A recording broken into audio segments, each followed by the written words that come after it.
The reporter who was there was cut in a downsize. And behind me, the Baltimore Sun has given up its White House position. So it's just all around us. These news organizations have downsized or just simply gone out of existence. But radio seems to have more held its own. Well, it all depends what type of radio organization it is. But how many affiliates do you have? We have over 300 affiliates. And what about 12 years ago? 12 years ago, the number has fluctuated. We had at one time 475, but a lot of stations have been sold. A lot of stations have merged under different umbrellas, but we've held steady with certain stations. But what's happening is now we're finding that a lot of these stations are trying to hold their own. Revenue is tight. Revenue is very tight. And that's like with newspaper advertisement, and like with a lot of magazines. If you look in your magazines 12 years ago or 5 years ago versus today, a lot of magazines are thinner. A lot of our ad time is not where it used to be. So that's what drives radio, that's what drives newspaper, advertisement. And once that happens, there's a problem. So we've cut positions within the organization, but one thing they say we have to have is the White House correspondent. So that beat will be there. In looking at advertising, I know one local television has been hit hard by people not buying cars. So, car dealers were just number one for local television stations. And in fact, the local ABC station here offered $2,000 to all of its employees for a car, for them to purchase cars. And the idea was that they wanted to help the car industry because they were so dependent upon it. And grocery stores. I notice I'm still getting the stuff for the grocery stores, but it's true. You sure don't see much about cars. You don't. What kind of advertising would you have in a city? Well, in my newscast, because I have to every day I have several reports, but one major report is a long form report, and it's called the White House Report. And I have to be very sensitive. They're very sensitive to the kinds of commercials or ads that I run. And one of the ads is the Realtors Association, the National Association of Realtors, and because of the slump in the housing market, they're trying to really get out there and say, look, go to your local realtor. You might be able to find a bargain right now. And it's interesting in radio and in any advertisement. The first thing you do, they say, when there is a problem financially, instead of tightening up your advertising budget, that's when you should go out and advertise to generate publicity for yourself, for people to come around and try to buy and purchase your product. So how many reports do you do, and how do they differ? It varies. With this president, and I was talking to a reporter recently, with this president, it is very hard to cover him, and I say this in all honesty and sincerity. This president is a dynamo. He's come in every day. He's got 2 and 3 events, and typically what happens, there's 1 or 2 great events, and you can kind of say, in the morning he did this, and then in the afternoon he did this. But this president, as soon as he finishes one thing, he's going into another, or it's, I can easily say he has like 3 events. Some days, some days he actually has 3 events, and you have to really, because it's really hard to cover all 3 events adequately. Now, if they are impacting enough, what I try to do is cover each one and maybe do 3 stories each. So that's like 9 stories. Some stories I would, if he had one event, like the Women and Girls Initiative, I would maybe do 2 or 3 stories in that, and he had some other things. So really, I tried to focus in on that day, because that was very big for him. Because one, this is a man who got the black vote, got the female vote, and that was very big. He followed through on a campaign promise that, look, I'm going to work with you. Also that week, I believe I did a story on the Urban Affairs Office. And then you have other things during the day, and that doesn't even include enterprise stories. Today, for instance, you know, the president was gone, but I worked on the issue of him traveling to Iraq. I talked to General Barry McCaffrey. I talked to P.J. Crowley, formerly of the Clinton administration. Then I'm trying to find out about President Obama and church. You know, the big story now is, where is he going to choose a church? So I found one of the advisory board members on Facebook. Yeah, everybody looked up with that. I found one of the advisory board members, and I can't stand Facebook because I'm not technologically inclined yet, but it's working. So I found her on Facebook. She said, "How did you find me?" I said, "I can't tell. It was divine intervention." And she happens to be a bishop, and she's in his faith-based initiative. She called me back. I just sent her a message. She called me back. And I thought that was the most interesting thing. So I said, this is so interesting. She said, and she couldn't believe that I found her on Facebook. But she responded. So, and we're going to do the interview. She didn't have time because she was in the meeting today. They actually had a meeting today. I didn't even know it. I was just trying to find out about this church thing. And, so we're going to do an interview tomorrow about what this faith-based initiative is about, especially, well, not faith-based initiative, the Office of Faith, I believe. I don't remember the new name for it under the Obama administration. But, especially as we're going into one of the most holiest times of the year for various faiths, what is this office doing? So that's one component. And then also I'm going to ask her, look, when the president's picking a church here, what kind of church would he pick? And it's really a political issue. I talked to one of my political sources. I'm going to give you something real quick. I talked to one of my political sources a while ago, and I said, what kind of church? This is video streamed and it's archived. Okay, but I'm not going to say the name. Okay. I said, what kind of church? Okay, I said, what kind of church should the president go to or attend? And I'm not going to say the names of the church. I'm not going to say the names of the person. But this is something that they consider, and this is something that's a nuance for us to add in our stories. I said, what about such and such church? Slow, non-controversial, bunch of older Americans. Another church, not sure that it's a good fit for the children, meaning the Obama children. Another church, very progressive and lots of former presidents. Then another church, they're talking about the ministry. So and close by. Yeah, and close by. And the list goes on. So when they pick a church or pick something, they put a lot of thought into it. It might be a spiritual uplift for him, but it's a lot of politics that go into the politics of choosing a church. So everything has got some kind of political spin, some kind of nuance. So I was working on that today. What else am I working on? Oh, I'm going to Mexico next week, and I'm working on the issue of drugs. And it's not just about drugs with Mexico. It's the economy. It's the cartels. It's immigration, the border, the border security. You have all this. How many of you went to Mexico for spring break? This year? You did? Oh, no, that's just here. Oh, you did? Oh, you did. Okay. All right, yeah, you went? We were all here. Oh, okay. They went to the tidal basin. Okay. But isn't it interesting that Cherry blossoms are great. They are. Horrible on the allergies, but isn't it interesting that the State Department will come out and say, look, we're advising you young people, don't go. That's amazing. So right now, because of all of the border issues with Mexico, a lot of the border cities are having the problems with the shootouts, the drug cartels, this fighting. And I mean, it's something that you never thought you'd see. And I mean, Mexico is having a major problem. So the president's going down there, and he has to address this because this is a serious problem. It causes a lot of immigration issues. Refugees can cross the border. We're trying to shore up our homeland. It's so many different stories that come out of this. So these are some of the things that I was dealing with in one day. Yeah. So, and that's a lot. So I consider it almost like a master's program, something like you were giving the students earlier. This is you're always learning and always researching.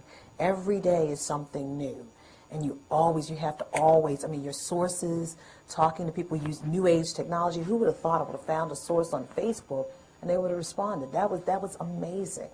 So One of the things that's different about your reporting, I think because you were in Washington really by yourself for your news organization, is you deal with all parts of the government. Yes. So when you get response, like say you talk to Clyburn on Yeah. a regular basis, and lots of other people on the Hill on a regular basis, and then people within the urban and the black community with interest groups of various sorts, whether it's the NAACP, Urban League, or whatever. So you have a really broad base to draw from. And I also did an AIDS story today. I forgot.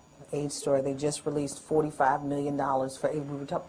So it's, how many stories was that? That's like 4 or 5 stories in one day, and you got to keep count. Different ones, yeah. And do you have to update each of those? Yes, you do. That one you had to update because they gave you the wrong figures. Yeah, they gave me the wrong figures.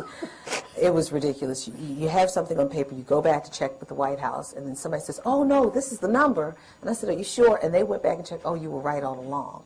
So, you know, you have to go back and redo, but, Yeah. you know, those things happen. Well, how did you get into this business? How did you get to Washington and to the White House? I stumbled into it for real. It was weird. I got into the business because I loved the adrenaline rush. I loved finding out about what was going on. I wanted to know what affected me and what affected the people around me. I like the fast pace. I said I could hang with this. I could be this. This is me. And you either have to love it or you hate it. There's no gray area. And I found myself loving it. I loved getting the information fast and being the first with it, breaking news. I was working in Baltimore. I went from Baltimore to Frederick, Maryland, to Chattanooga, Tennessee, back to Baltimore. That was all on radio, right? Yeah, radio and a little TV. TV. A little TV. And a little TV in Baltimore, a little TV in Chattanooga, Tennessee. But it was mostly radio. My career is basically based in radio. And I started in radio in college, my freshman year. And my first program director, I don't know if any of you know this name, but his name was Kwesi Mfume. Do you know that name? Sounds really familiar. He was a congressman in Maryland and the former head of the NAACP, the national head. Yeah, so some of us do go on to bigger and better things. So he ended up being a good source for you. Yeah, well, maybe so, to some extent. To some extent, yes. And that's one thing. You never know who will be what, where there will be, and I always try to keep that bridge, a nice bridge there. Sometimes I burn my bridges, but but you always try to keep, build the bridge, keep building the bridge, because you never know. I mean, who would have thought at that time he was a college radio station program director, and he wound up being a congressman and the head of the NAACP. And look at where I am, urban America. Let's talk, So it works out. But while I was in Baltimore, things were drying up. It was a bad time financially in radio. And I was doing a little work over at WTOP. I was freelancing for my network where I am now. And something came up and they said, would you like to come to Washington? And I said, sure. And it wound up being the White House. And it was very overwhelming at first. Number one, I replaced a man who had big shoes I had to fill. And I was just thrown into a situation. But it worked out.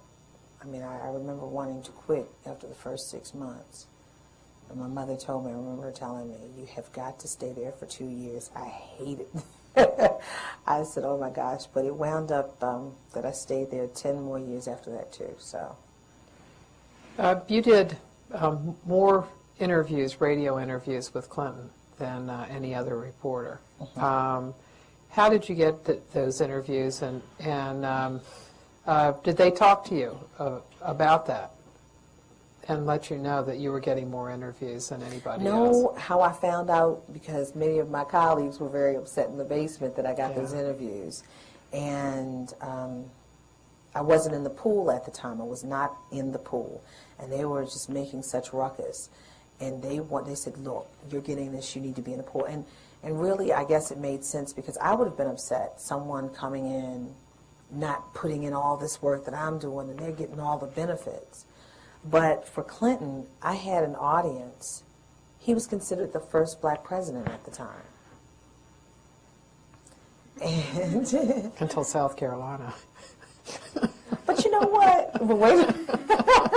Well, no. But that was a good point. But do you know, even after South Carolina, the Joint Center for Political and Economic Studies came out with a poll in 2008, and it said that his high, I believe it was in 2000, his poll rating in 2000 amongst African Americans was 91%. In 2008, after all of that stuff, guess where his numbers were? 85.5%. So he is still well loved in the black community. Yeah. That's interesting. Yeah. So, and understanding that this president wanted to, he had the most diverse administration ever, still does. Even as we have the first black skin-hued president, he still has the most diverse administration than any other president. He brought many African Americans to the table. If you notice, especially in the second term, he was really concerned about the issue of race. And he really wanted to bring that point home.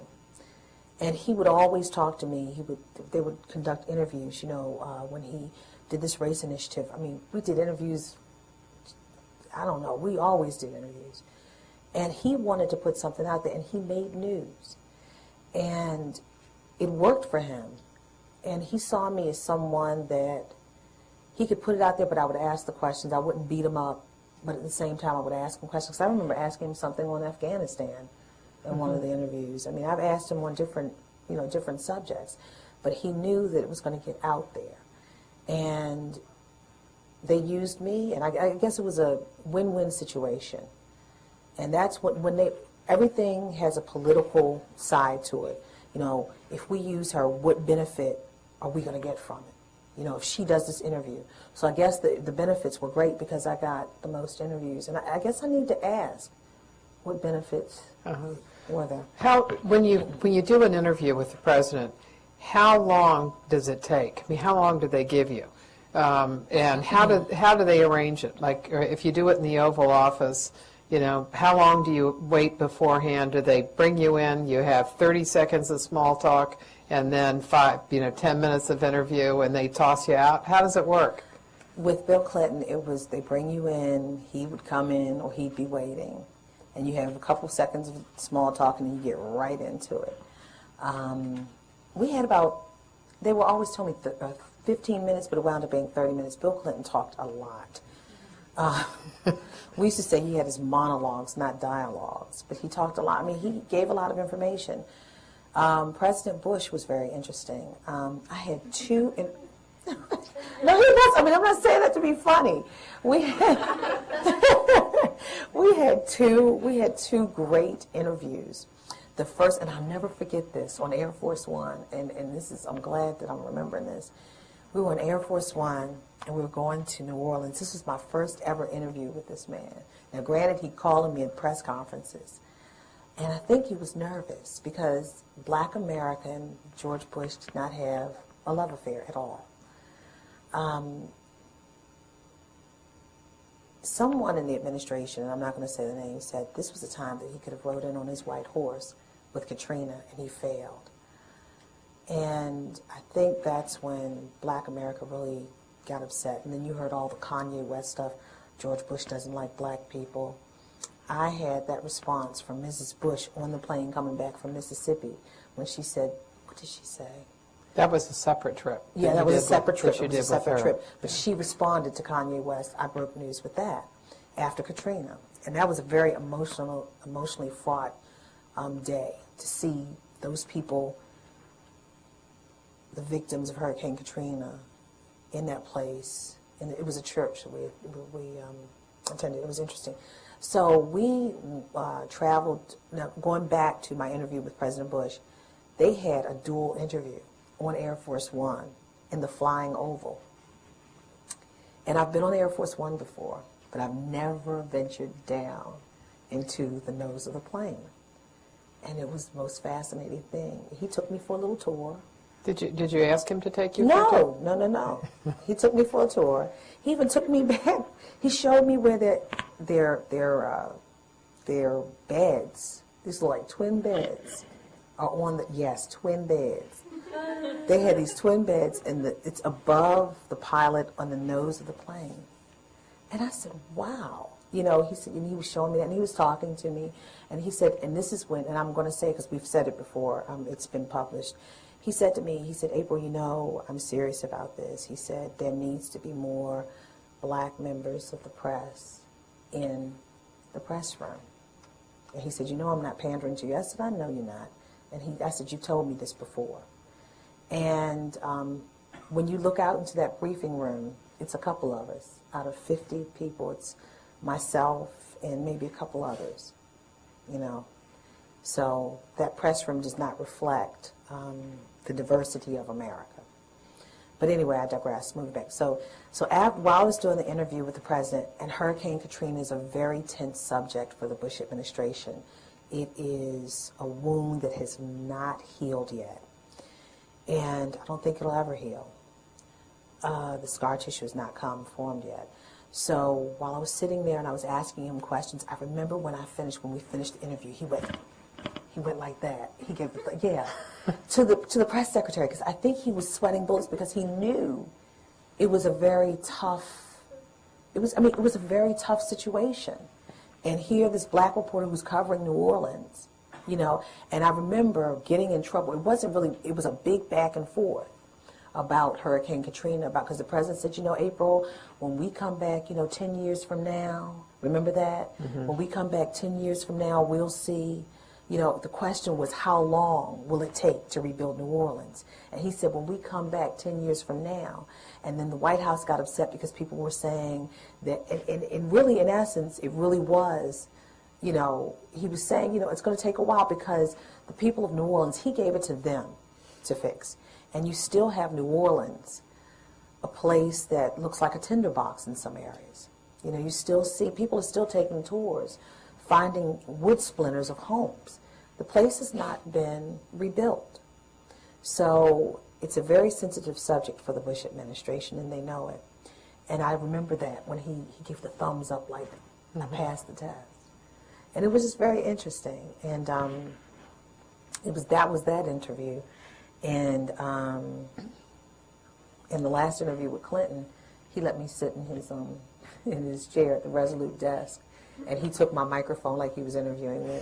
And so did he ask you any questions? No, he just said, "You're president for this moment." I said, "Oh my God, the world worked out. Nothing happened." I said, "I was a good president." So. Tell us, for all the different stories you do, what information do you get on a regular basis? How do you inform yourself? You know, what do you read? When do you start reading? And what do you read? And listen to as well. I drive in, I listen to CNN and Fox on XM. When I drive into work from Baltimore, that's about a 2-hour trip, so I get the gist of the news as I'm driving in every day. I get up in the morning, the first thing I do is turn on my television to one of the news channels, one of the cable news channels. Unfortunately, I don't watch local news. I don't have time to watch local news, and I live in Baltimore, so I don't know what's going on in my community. Then I'll go down, this is about 5 in the morning. Do you do that just to make sure that nothing huge has happened overnight? Right. I make sure nothing huge has happened, that I'm abreast of everything, or as much as I can be. I'll go downstairs, turn on my computer, and I'll try to go through. What time would this be? This could be anywhere between 5:20, 5:30 in the morning. And I try to, and the reason why I do this, I have 2 children too. Yeah. So you get up early. And Dr. Kumar knows sometimes I've emailed her like 1 o'clock in the morning, 2 o'clock, or 5 o'clock in the morning. Yeah, right. So, it's no rest for, seriously, no rest for the weary. You're always working, you're always on. And I'll go through a lot of urban blogs that to see what's going on. And then I'll go through a little bit of the Washington Post, look at the front page. I'll try to. What other paper? I'll go through the Times, a little bit of the front page, if I can. Because by 6 o'clock I'm upstairs. Now I'm watching TV again at 6 o'clock. I'm going through emails, looking at what the White House put out overnight, daily guidance, looking at the sources, emails from sources, from everyone wants to get your attention, who's outside the White House, some kind of interest group. They send you all sorts of emails. My AOL account is always jammed. It's always full because I get so many of those emails. So I have to go through the emails and check what's going on. Because a lot of times there's a lot of news nuggets in there that could work in a story. By 6:30 I'm upstairs. I'm away from the computer.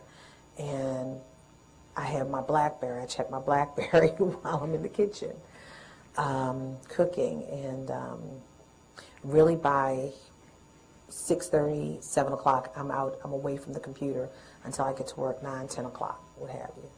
So, but I have my BlackBerry. And Do you do any interviews when you're on the road? yes, don't tell anybody. Not that you're texting. No, I'm not texting, but people will call, and if I'm on the road, I call my minivan my movable office. Today I did an interview on the phone with P.J. Crowley about Iraq. Now, is he going to be the spokesman of the State Department? I don't know.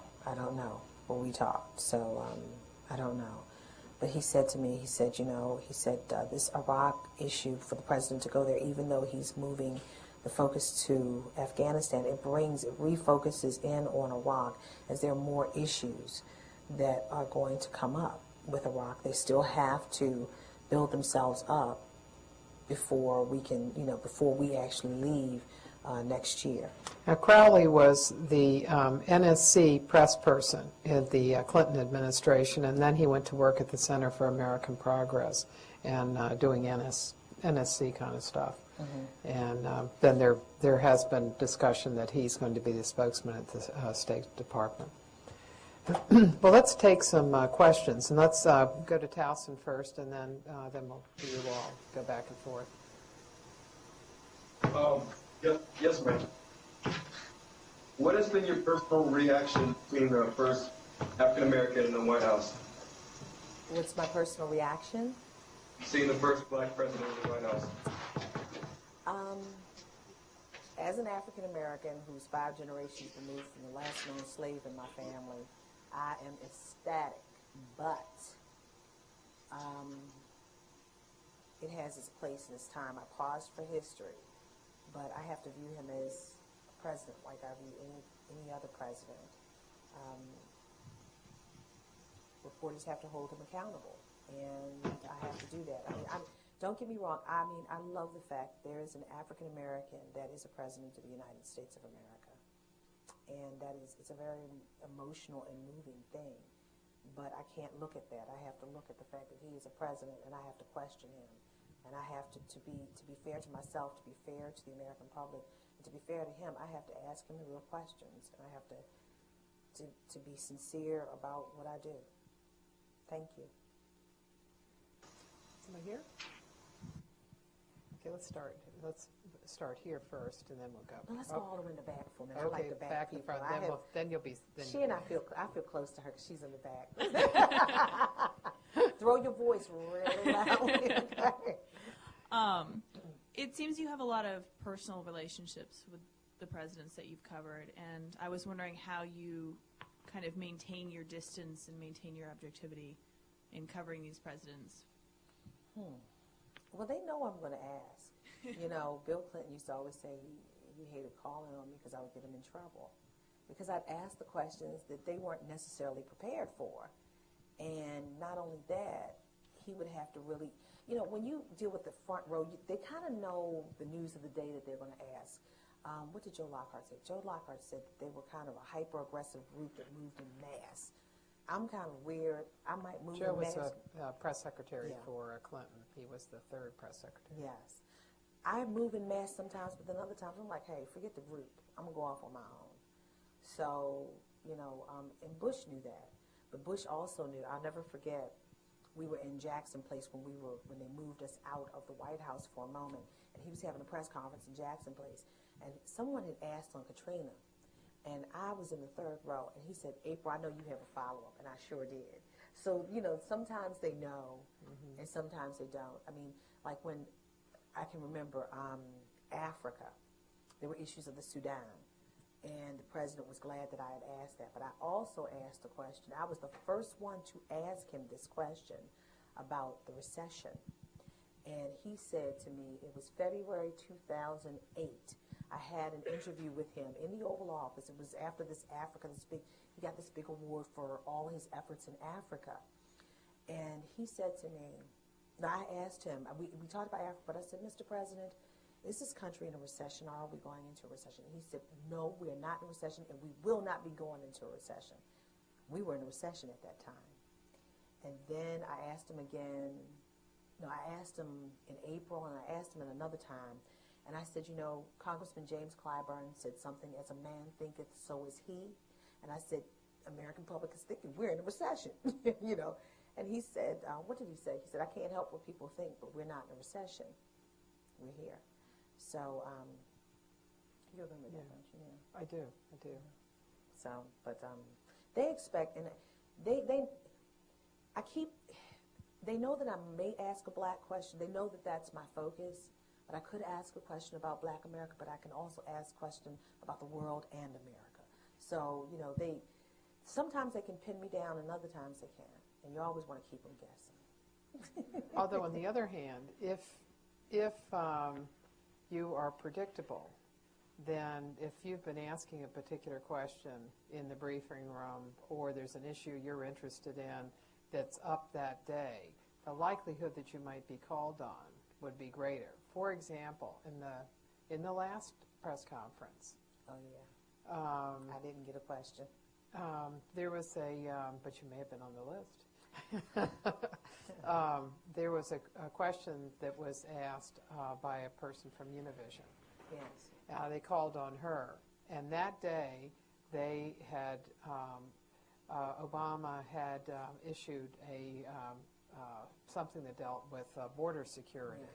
So they could be pretty sure that she would ask about it, and so calling on her would resonate to a different audience because Right. it was a prime time newser. So in a way, in that case, calling on her, being pretty sure what she would ask would be helpful. And I think they pretty much knew that I was going to ask about race if I would have gotten a question, because the next day, the State of Black America came out by the National Urban League, the report.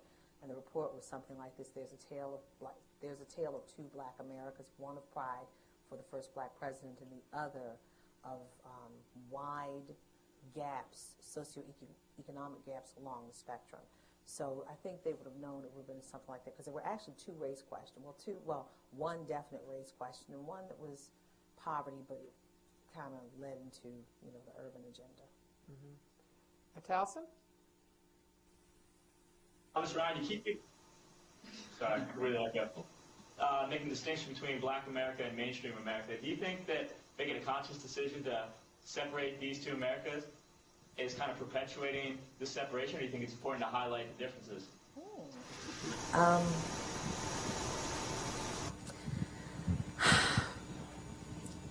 When you still have a problem in a community, and this community's having a worse problem than another community, what are you going to do? You can't walk away from it. You can't walk away from it. We are unfortunately in a situation in the society where there's still a lot of gaps. There are gaps educationally. I could live in a rich district and I could be Black. And in my cousin could live down the road in a poor district and black, and you're not going to get the same level of education or learning or study or what have you. So until things are on a level where the gaps are not as wide, you're going to have that reporting. I mean, you know, when you hear that the unemployment rate is 7.6% overall, and then the black unemployment rate is 12.6%, whereas the white unemployment rate is 7.6%, that is worth reporting. And I mean, the question now is why? Why is that gap there? How do you fix it? I don't think it is about race, but it's not about race. That's when you report. I mean, you know, if there's something going on in the white community, there's a, you know, rich white America, poor white America, I'm going to report on it. But does that separate, does that still keep a separation between white America or mainstream America? You report on it to fix the problem, to hold people accountable to address the problem. And that's what reporters, a real reporter's job is to do, to be as objective as you possibly can and put it out there so that people know what the situation is, the true situation is. I hope I answered your question. Now, do you have it, the microphone?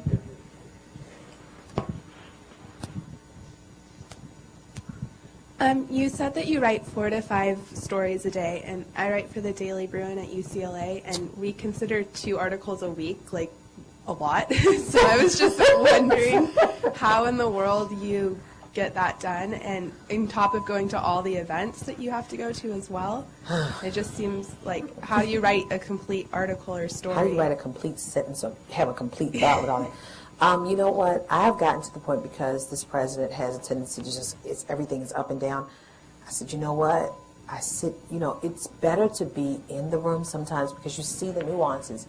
But at some points, I'm like, look, in order for me to do it, because sometimes you have to stand in the room an hour before the event actually starts. And at that time, you could be working on your sources, you could be working the story up, and then you have to do the event. You know, we're there a lot of times before the guests even come in now, because that was not the case before. But now we're there before everyone comes in, and they filter in, and then you wait, and then the president comes in. And then once the president meets and greets everyone, now in your mind, you're still working on this story, like, okay, you know, this is what I'm going to do. Then, you know, as he meets and greets with everyone, you're still standing there and waiting. The story's over, but he's meeting and greeting with everyone. Then he leaves. Then everyone else has to file out. We're still in the room waiting to leave. That's too much time that's elapsed. And then there's another event. So I have to really pick and choose what I do, and I have to really, really think. I have to plan out my time. You have to be really smart in how you do it. And unfortunately, when I'm in the building, I'm there, I'm getting it piped in, and I see the people, because a lot of times the people actually come out and go to this thing called Stakeout. It's right up the West Wing. It's a bank of microphones where they'll talk to the reporters, and we still get the story. And some of us even call the people or find them, you know, later on.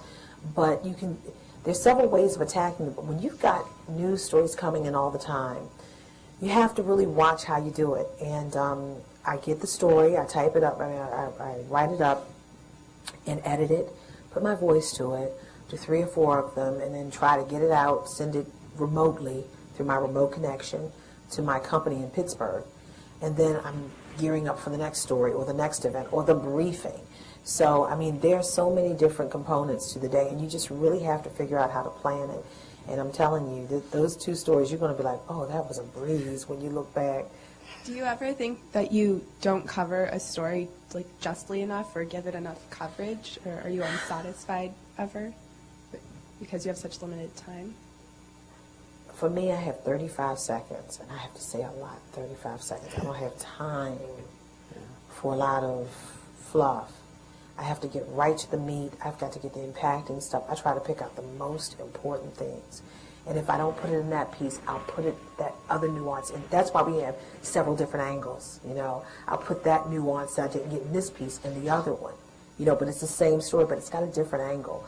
So I try my best. You know, I can honestly say when I leave, I've done my best. Today I'm a little upset because of the back and forth about the amount of money. But the story is sound, but the amount of money, and that's not my fault because of the amount. I was double checking, and the administration official had some issues with numbers. But, but you know, I mean, that's where I'm upset, but that's something out of my control. But I really try to do my best and give my best.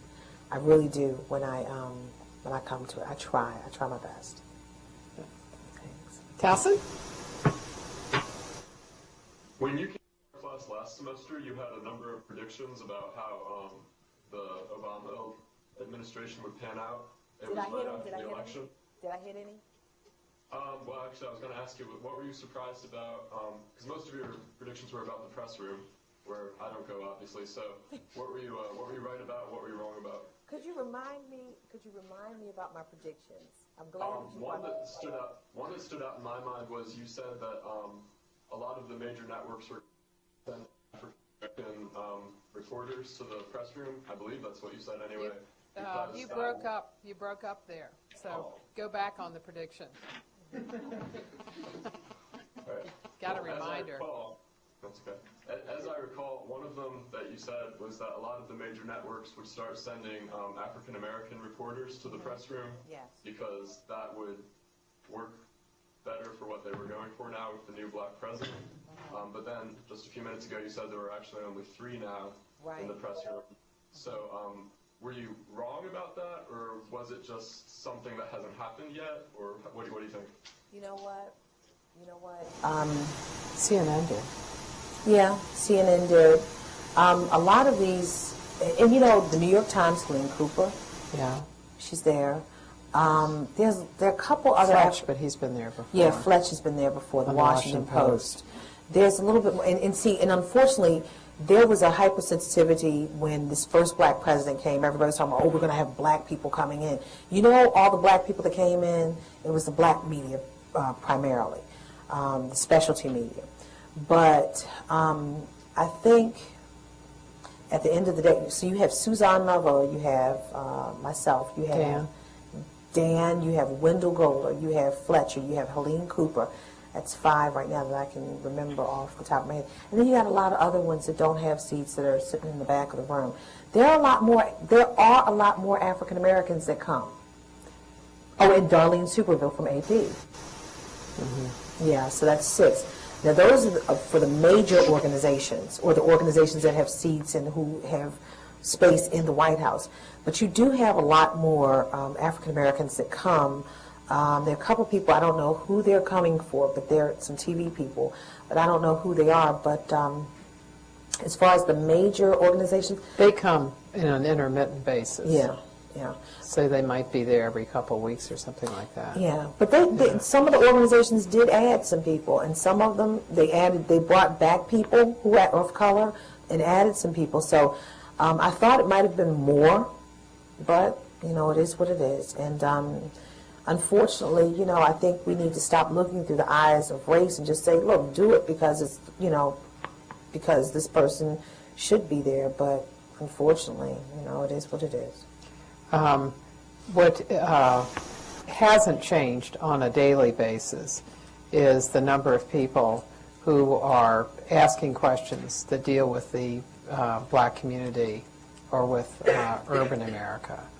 That there are reporters, like say Wendell Goler, who was Fox and has been with Fox for some while, who's black, but his organization is not particularly interested in issues that are going to be dealing with the black community. Well, it was interesting today. He was worried about Fox News. Wendell Goler. He was working on the story about where Barack Obama is going to go to church, the black church. He was. Yeah. So, I mean, especially, and the reason why I guess he was really, his news outfit was concerned about it because it was such a pivotal issue about Obama and his faith when he ran for the office of president. And Jeremiah Wright, the controversy with Jeremiah Wright. So now they're trying to figure out, what everybody's trying to figure out what church he's going to go to. So yeah, we shall probably see. going to have somebody who's a little lower key. I think so.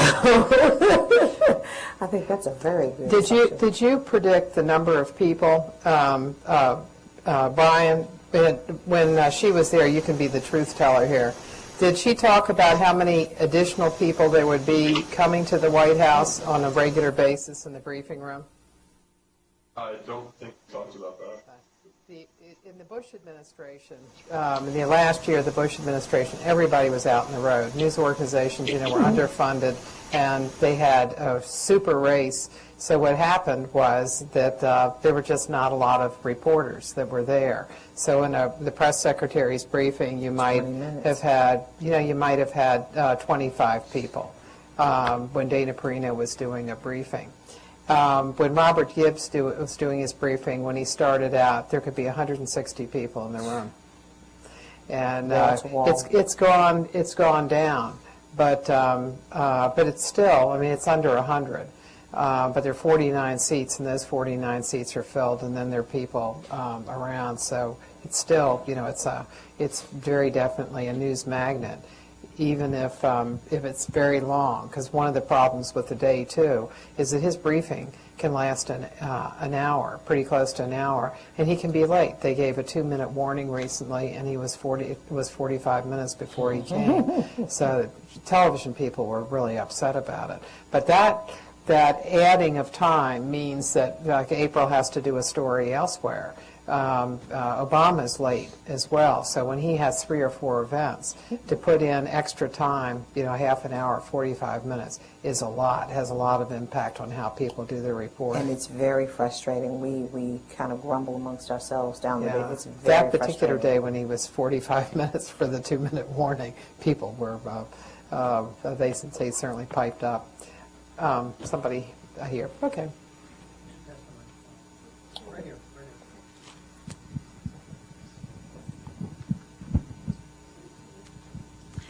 Hi. You mentioned the president denying that we were in a recession. How do you deal with something like that, given the time constraints and dealing with it professionally? Do you press them on it? I'll just say, why? Why do you feel that? And he'll explain why. And he did get into something, I forgot, he said the GDP, something. They were, the White House, kept going through this traditional term, under traditional terms, and they were sending me some, I forgot, the department, their definition, because after the traditional terms, they started saying, wait a minute, things might not be right. They sent me to another department and let me see their guideline. But after a while, you couldn't deny it. You just could not deny it. But at that time, I asked him about it. He gave me his answer, and I said, why? And then I went on into the Africa things, because if an interview could turn sour fast, you have to keep it upbeat, and not just upbeat, but you want the best answers in the best way from him. I didn't frame it. I just said, are we in a recession? And, he said, no, we're not going to be, what have you. But you try to gauge if it's something you should press. And my thing was, he made news right there. And I still had other things to ask. I could really mess myself up and not get good answers if I wanted to press him. And you have to kind of be a judge of that, too, because certain people, especially President Bush, you have to really watch people like that, because if you say the wrong thing, you can shut them down, and the interview is just messed up for the rest of the day, or the whole time you have. So you have to really kind of gauge who they are and what they will do, and study the person before you ask. You had several interviews with Obama. You had an interview with him when he was a senator, yes, and then when he was a candidate. Mm-hmm. And what were the circumstances of those interviews, and what were they like? It was very interesting to. How many have you had? Because you've not had one yet. Not as president, but I had at least 4 or 5. Now I got to remember. But I remember coming back to the White House after maternity leave. I got one with him. I had Bill Clinton, and then right after that I had him. And I had about 4 or 5 of them. And he wanted to get a message out, but at the same time, he wasn't really harping on the issue of race. He was talking about issues that affected America. I asked him about the issue of drugs. I asked him about the issues of. I asked him about just the issues of the day. I asked him about meaning when I say drugs, it was some issue. I forgot which issue it was, but I remember it was. I asked Hillary Clinton the same thing, and I used the answer because it was an issue that was in the news at the time, and I'm trying to remember which one it was. But either way, it was an issue about drugs, and then it was a news issue about drugs where I asked them to comment on, and then there were some other issues that I asked about, just things. What would you do if? I remember talking to him about, if president, what would you do with race? How would you do this with education? How would you do that on the jobs front? What would you do with green jobs, And especially he's pushing this green jobs thing when many people were saying it's too costly to go into a lot of these, to convert homes into green living. And you wouldn't see the benefit till way down the road. So I did a lot of those kinds of things in the interviews. Typically, how long did those interviews last?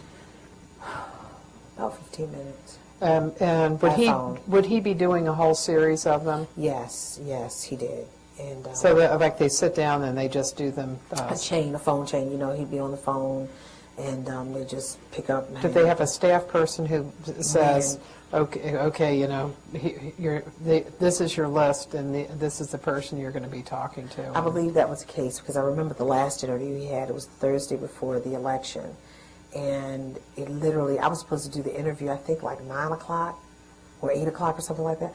It wound up being 6 o'clock in the morning, and I was lucky my kids hadn't gotten up yet, and I tried to find a quiet place in the house in case the kids got up, and he was on the phone. I didn't know he was on the phone. I said, okay, let me get in. And so I said, where can I go? I was in my basement. And I sat down on my treadmill. The treadmill, it was laying flat, and it's a long way to sit down. And I said, oh. He said, boy, it sounds like you're having a hard time. I said, oh, no. I said, sit on the phone, so I didn't know you were on the phone. So we went into the interview. It was very interesting. But it was interesting. He was very early in the campaign, and he's very late now. So I guess there's no middle ground for him. Okay. Let's see. We're here? Did we just finish? No, we're there. Okay. Sorry, Towson. I just forget which place we are. Yeah, right in front there. You mentioned earlier that Obama received the black vote and the woman's vote, and hypothetically, had Obama not been in the race, I think Hillary Clinton would have done the same. Hypothetically, what did you say? Would have won the woman vote and the black vote. Mm-hmm. So as an urban radio reporter that deals with can you explain why it said that over 90% of African Americans vote a certain way? Wait a minute. Say what you broke up again. I'm sorry. The in part, I'm sorry. As an urban radio reporter that deals with many racial issues, can you give me your opinion on why you think that over 90% of African Americans vote a certain way?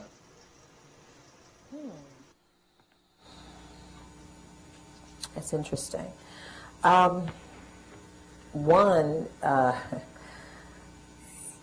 If they feel a party is not, I'm not speaking for all, but this is what I've noticed. If they feel a party is not taking care of their interests, they're not going to vote for them. And I don't think it's just African Americans. I mean, look at the Hispanic vote. Look at what happened with immigration, with that, how they came out in mass. They were very strong. If you don't support a group of people in their interests, they're not going to vote for you. And that's just that's a common sense thing, and it's also a thing that it affects them on a daily basis. People vote and support what affects them. So if someone is not stepping up to the plate and doing what I feel that they should be doing for me, that affects my personal interests in my family, in my neighborhood, I think that's where they are. I think it's really personal. I think communities take this personally, especially communities who feel like they have not been fairly given a fair shake, So I think that's what it is. I believe that's what it is. I mean, it's my opinion. It's non-scientific, but that's what I've viewed. Okay. Yep. Pass it over, and then we'll do you next. One is about race relations, and little long, so bear with me. I So will. I have here, the Republican Party has tried to retaliate or compete with Democrats by using race, like with the GOP's reaction to Obama's State of the Union, with the mayor of New Orleans. Yes. And 3 years ago, a senior White House press lady mentioned, I was at a conference here, she mentioned that Condoleezza Rice might run for the presidency. Right. And my question is, have you heard any inside info about her running or the Republican Party using another minority to compete with Obama and or the Democrats? We already see that the Republican Party is using a minority to come up against President Obama with Michael Steele, African-American head of the RNC.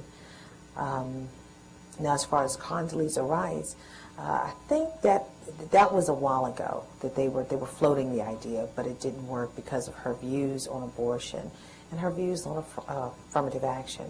And it wouldn't have floated with a lot of the Christian right, her views on abortion and some other things. So they tried to float it, it didn't work, especially when they thought that Hillary Clinton was going to run. So I think race is a factor. Unfortunately, race is a factor in the society. And the GOP has an African-American. They have an African-American leader of their party now. And you have an African-American leader of the Democratic Party who happens to be also the leader of the free world, also the leader of the country. So race is a factor.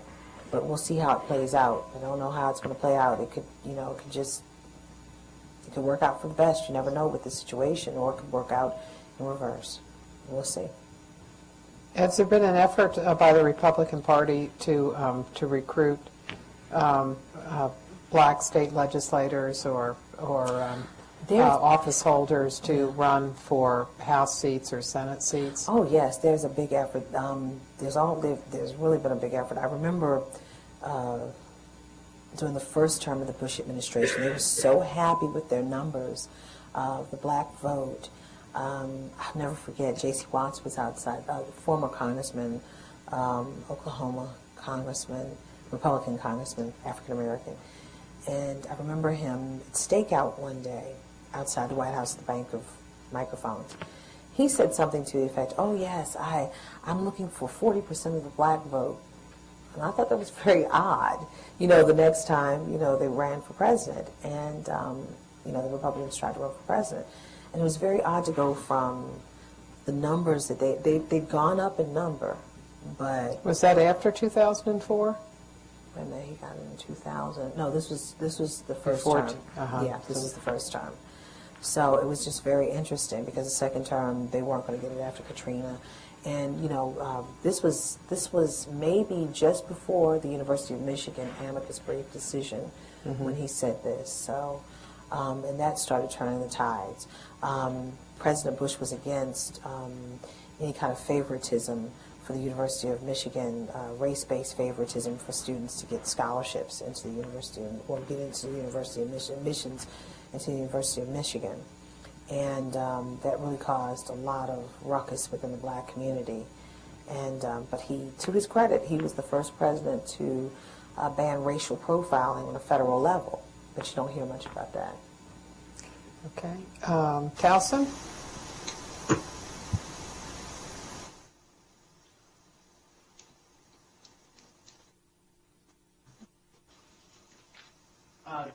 Do you think this will surprise an event that President Obama is doing?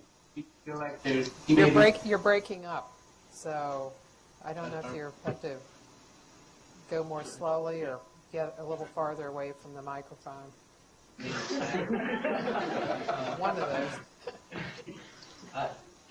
Do you feel with the amount of events and press that President Obama is putting out there, do you feel like he is susceptible to being overexposed and disenfranchising some of the American public with the amount of information that he's putting out there and the fact that he's constantly doing interviews? Yeah, he definitely runs a risk of being overexposed, but this administration, they call themselves the risk takers. They say they've always taken risks, and if they hadn't taken risks, they wouldn't have gotten this far. So some people call him the rock star in chief. You never know, but he does well on Jay Leno. He does well to a certain extent. Yeah. I think the downside of that one was, was greater than the upside. But at first it was okay. At first everybody thought it was okay, but once you saw it, and if he would have, with the omission of that, if he could have just stayed the course, he would have been fine. But what I'm saying is, he works well with his conversation. He's very conversational. He's very personable. He does well with the camera, and he knows this. And so does his staff. So that's one of the reasons why they want to get him out there. He is considered one of the best advertisements for himself and for this administration that you could ever have, in their opinion. And he does talk a lot. He does a lot of interviews. But I think that he could be in jeopardy of being oversaturated. But at the same time, as I said, they're risk takers. Beyond his Special Olympics comment, I think it was a decent interview, because I was kind of concerned, because Dr. Kumar and I had the conversation. I was like, I don't know. But if you took that Special Olympics cut out, I think it was a halfway decent interview. Except you can't do that. You can't do that. One of the problems when presidents get into a different environment like that, then they start, but they fall into the environment. For example, Clinton went on MTV, and so one young woman asked what kind of underwear he wore, where he wore boxers or brief, and he answered the question. And so I think you run a risk in that kind of environment. And he always wants to seem presidential, but what I wanted to say is, I think for him to, and everyone questioned at first, Jay Leno, the nation's in a bad economic downturn, not just the nation, the world, and we're wondering, how's he going to balance jokes with the economy? And I know you don't like to deal with the issue of that joke, but if you took that out of there, if you turned your head and closed one eye, I think, he handled that part. I was surprised at how he handled it. Looking at it, I said, wow. I said, he could, be personable and talk about the economy. And I said, because I thought it was a bad mix. How can you be so somber and then go on a show that you have laughs and singing and, comedy, but it worked to a certain extent for them, I think. Okay, there. Let's pass it over. I actually have two questions, if that's okay. Sure. My first is relating to the speaker that we had last week, Bill Burton. Oh. He had talked a lot about openness and transparency, and I guess we all know that from the campaigns and everything, that Obama wants to have a very transparent administration, at least from the last administration. And I was wondering if, as a reporter, if you've noticed any change, in the amount of time that they'll spend on any one topic. So that's my first question. And then the second is, you've described yourself as being specialty media, not the mainstream, but sometimes you go with the mainstream. I'm wondering if, with the past three presidents, and I know that you've had good experience with both Clinton and Bush, but have you ever noticed that they may try to avoid questions from you or from specialty media because they feel like you may have a certain type of question that they don't want to deal with? I could imagine that being the case for all of them, because when there's something that you don't want to deal with, let's say, for instance, Monica Lewinsky scandal during the Clinton administration, it derailed a lot of programs. I remember at that time he was holding his race initiative, and he was supposed to have town hall meetings. They cut back on the town hall meetings because they didn't want anyone getting up and talking about this when they were supposed to be talking about race. And they were very sensitive. They really knew that people were upset about that, and that reporters were feeling the pulse of the country and wanting to find out. We were very hypersensitive about it. Looking back, should have taken as much time looking back, but you learn from your mistakes, but it was still news. And of course, they're not going to call in certain reporters, or they're going to figure out a response to a certain reporter if they had to call him. President Bush, yeah, there were a lot of things that he didn't want to, answer. I mean, going back from Karl Rove, all of Karl Rove's. Yeah, I remember in a particular press conference, Bush would go down the line, and he would just go down the row.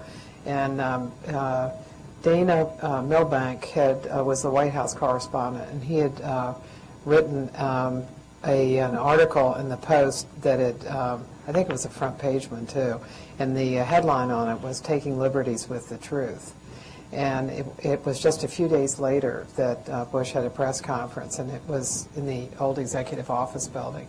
And he went right down that line and just went right over Milbank. And he did that with Helen, too, with Helen Thomas, just right over.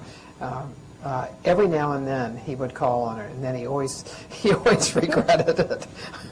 But he didn't do it very often. Yeah. So they definitely have a history of doing that. Yeah, and I think this president doesn't want to focus too much on the issue of race right now because people are very hypersensitive about it, and it may be something that he could regret because he wants to go for another term, and right now it might not be politically savvy for him to continue to focus in on race, but he can focus in on it by giving it to his Office of Faith or to the urban initiative that he has, the Urban Policy Office.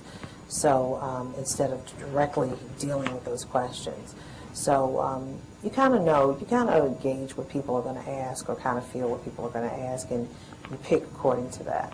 What about transparency? Oh, transparency. Do you find that this administration is more transparent than the Bush administration, and go back to Clinton or the Clinton administration? What did Bill Burton say about transparency last week, if you don't mind me asking? Well, I mean, he talked about their efforts. That I think they see themselves as doing a lot. They have, they have the website that they put things up on, but in other parts of the government too. If you look at OMB has put up a lot of stuff, but I think they see themselves as being more transparent, and if in some areas they aren't, it's just some kind of screw-ups. For example, there have been cases where they have not released or put on their website executive orders that the president has signed or memoranda, and instead, but you can find them on the Federal Register. So one of the things I do is I look for that. And if I'm looking for appointments, I look on the Senate calendar. I look in a lot of different places, and I don't just rely on them, because I know that sometimes they are so overwhelmed that that sometimes the information just simply doesn't get out. As a reporter, you always want more transparency, and you never can get enough transparency. But there is a criticism, this website, how they're charting where the money's going in the stimulus package. It doesn't give you enough of a breakdown. That's one of my complaints about transparency. Give me the breakdown a little bit more, not just the scale of all of this. Is going to break it down as to how we want to know the nuts and bolts that go into making this line that you have here that says this number here. We want to know everything that goes into it. And they feel they're being transparent, they're putting it up, but we want to know more. And that's a reporter's job, to find out more. And I don't think there's ever enough transparency. Like who's getting the contracts, and then run a cross-check with the campaign donations? Well, that's transparency, yes. Yes. Towson?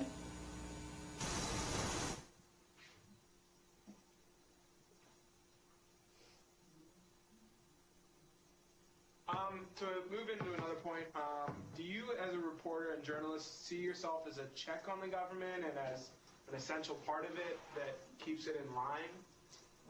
That's a very interesting question, but to a certain extent, but I don't think so it's we both hold each other accountable. I think there has to be an accountability mechanism for each side. And I think for a journalist, we ask them questions because if there were no questions to be asked of a president or of any politician, what would happen? In some cases, some of the most extreme things could happen. But I think it's a very important mechanism. We, as journalists, White House correspondents, we are the buffer between what the American public wants to ask the president to the president giving the answers. And we, to a certain extent, are fact checkers. When I say a journalist, I'm not talking about an opinion person, a commentator. I'm talking about a journalist, someone who gets the various angles, the different sides of the story. It's more than two in a lot of cases, two sides to a story. And, you know, to present that, to present these sides or this side, that side, or the other side to a president, to get him to tell us what's going on in his opinion or what's going on in the administration, that is an accountability. Also, they're holding us accountable for asking them the questions and finding out, making sure that we find out the situation as it really is. Also, bringing them stories, like Dr. Kumar said about the black farmers, about issues of reparations, about Hurricane Katrina, what's happening on the ground. A lot of times these people are in a bubble and they don't know. So it's a back and forth, and I think, you know, we are holding each other accountable. Okay. And then one question here. Anybody have another question? Anybody who has not asked a question before? Okay, you get the... Larry, do you want to ask a question? Well, of course I want to ask a question. I was going to give my students a chance, but... She's already had one, so you can get one. Let me pass the microphone.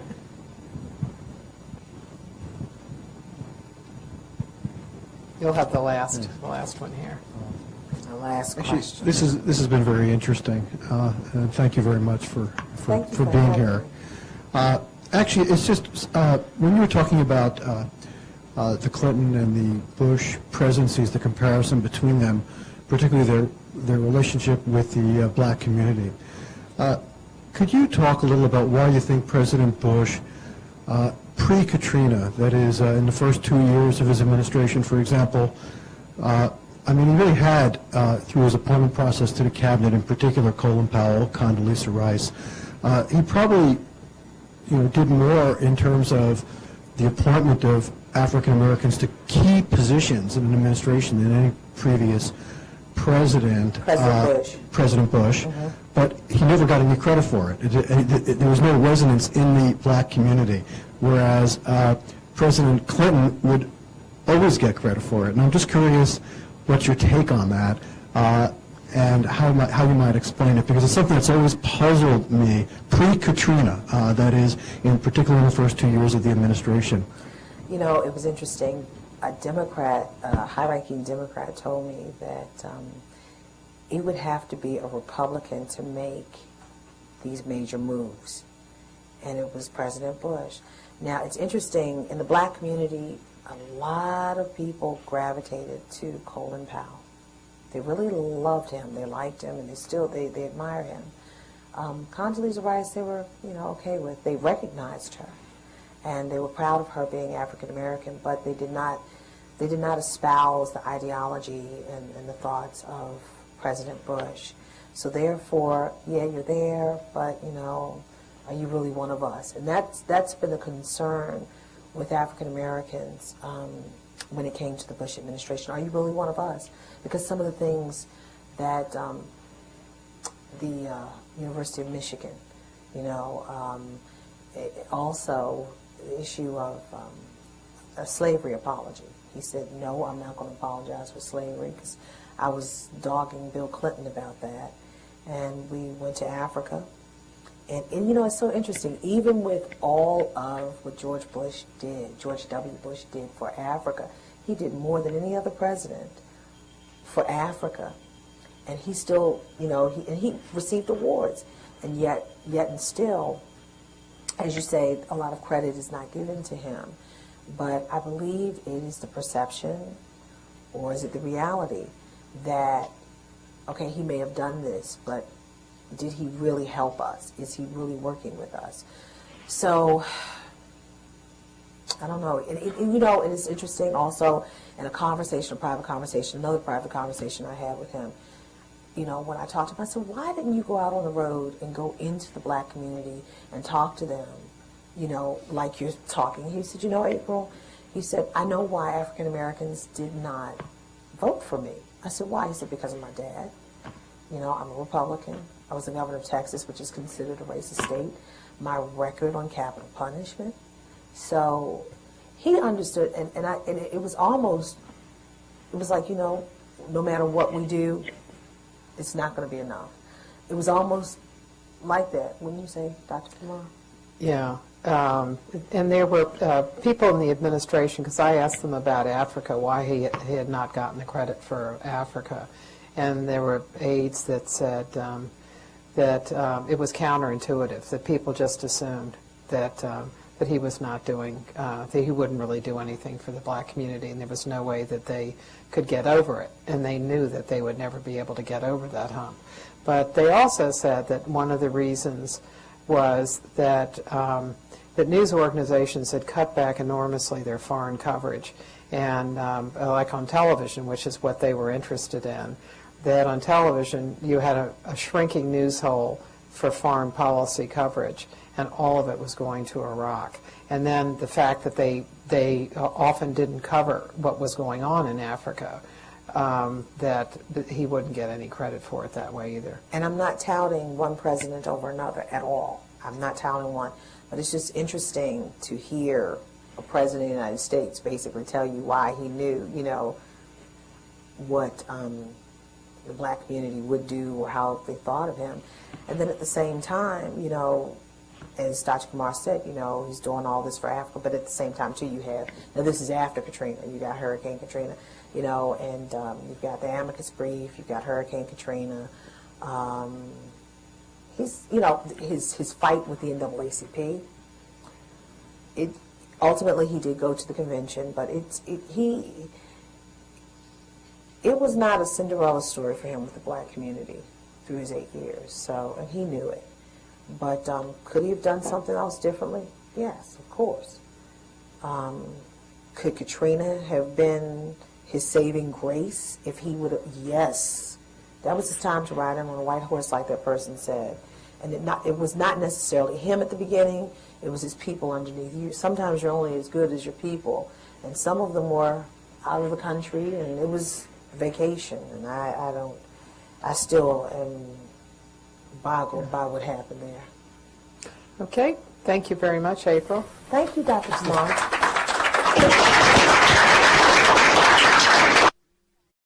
The reporter who was there was cut in a downsize, and behind me, the Baltimore Sun has given up its White House position. So it's just all around us. These news organizations have downsized or just simply gone out of existence. But radio seems to have more held its own. Well, it all depends what type of radio organization it is. But how many affiliates do you have? We have over 300 affiliates. And what about 12 years ago? 12 years ago, you know, the number has fluctuated. We had at one time 475, but a lot of stations have been sold. A lot of stations have merged under different umbrellas, but we've held steady with certain stations. But what's happening is now we're finding that a lot of these stations are trying to hold their own. Revenue is tight. Revenue is very tight. And that's like with newspaper advertisement, and like with a lot of magazines. If you look in your magazines 12 years ago or 5 years ago versus today, a lot of magazines are thinner. A lot of our ad time is not where it used to be. So that's what drives radio, that's what drives newspaper, you know, advertisement.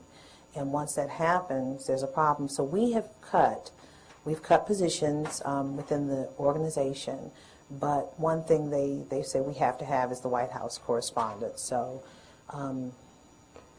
that beat will be there. In looking at advertising, I know one local television has been hit hard by people not buying cars. So, car dealers were just number one for local television stations. And in fact, the local ABC station here offered $2,000 to all of its employees for a car, for them to purchase cars. And the idea was that they wanted to help the car industry because they were so dependent upon it.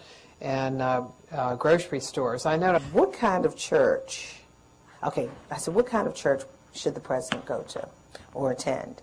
And I'm not going to say the names of the church, I'm not going to say the names of the person, but this is something that they consider, and this is something that's a nuance for us to add in our stories.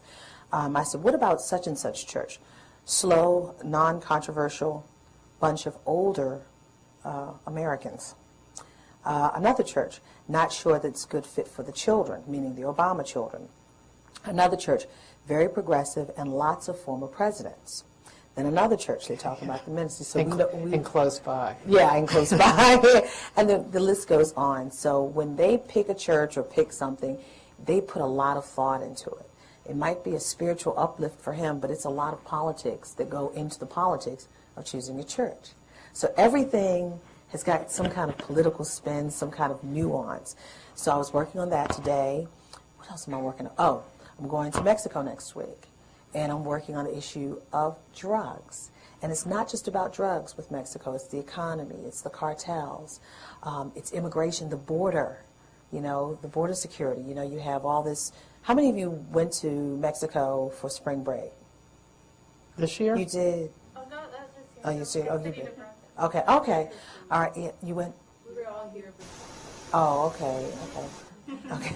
They went to the tidal basin. Okay. But isn't it interesting that cherry the blossoms state are great. They are. Horrible on the allergies, but isn't it interesting that the State Department will come out and say, look, we're advising you young people, don't go. That's amazing. So right now, because of all of the border issues with Mexico, a lot of the border cities are having the problems with the shootouts, the drug cartels, this fighting. And I mean, it's something that you never thought you'd see. And I mean, Mexico is having a major problem. So the president's going down there, and he has to address this because this is a serious problem. It causes a lot of immigration issues. Refugees can cross the border when we're trying to shore up our homeland. It's so many different stories that come out of this. So these are some of the things that I was dealing with in one day. Yeah. So, and that's a lot. So I consider it almost like a master's program, something like you were giving the students earlier. This is you're always learning and always researching. Every day is something new, and you have to always. I mean, your sources, talking to people who use new age technology. Who would have thought I would have found a source on Facebook and they would have responded? That was amazing. So One of the things that's different about your reporting, I think because you were in Washington really by yourself for your news organization, is you deal with all parts of the government. Yes. So when you get response, like say you talk to Clyburn on a regular basis, and lots of other people on the Hill, on a regular basis, and then people within the urban and the black community, with interest groups of various sorts, whether it's the NAACP, Urban League, or whatever. So you have a really broad base to draw from. And I also did an AIDS story today. I forgot. AIDS story. They just released $45 million for AIDS. So it's, how many stories was that? That's like 4 or 5 stories in one day, and you've got to keep count. Different ones, yeah. And do you have to update each of those? Yes, you do. That one you had to update because they gave you the wrong figures. Yeah, they gave me the wrong figures. It was ridiculous. You have something on paper, you go back to check with the White House, and then somebody says, oh, no, this is the number. And I said, are you sure? And they went back and checked, oh, you were right all along. So, you have to go back and redo, but, those things happen. Well, how did you get into this business? How did you get to Washington and to the White House? I stumbled into it for real. It was weird. I got into the business because I loved the adrenaline rush. I loved finding out about what was going on. I wanted to know what affected me and what affected the people around me. I like the fact this is a man who got the black vote, got the female vote, and that was very big. He followed through on a campaign promise that, look, I'm going to work with you. Also that week, I believe I did a story on the Urban Affairs Office. And then you have other things during the day, and that doesn't even include enterprise stories. Today, for instance, the president was gone, but I worked on the issue of him traveling to Iraq. I talked to General Barry McCaffrey. I talked to P.J. Crowley, formerly of the Clinton administration. Then I'm trying to find out about President Obama and church. The big story now is, where is he going to choose a church? So I found one of the advisory board members on Facebook. Yeah, everybody looked up with that. I found one of the advisory board members, and I can't stand Facebook because I'm not technologically inclined yet, but it's working. So I found her on Facebook. She said, how did you find me? I said, I can't tell. It was divine intervention. And she happens to be a bishop, and she's in his faith-based initiative. She called me back. I just sent her a message. She called me back. And I thought that was the most interesting thing. So I said, this is so interesting. She said, and she couldn't believe that I found her on Facebook.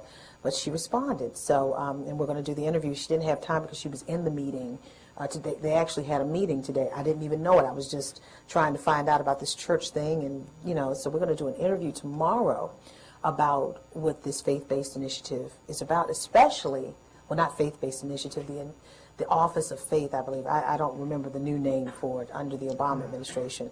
But, especially as we're going into one of the most holiest times of the year for various faiths, what is this office doing? So that's one component. And then also I'm going to ask her, look, when the president's picking a church here, what kind of church would he pick?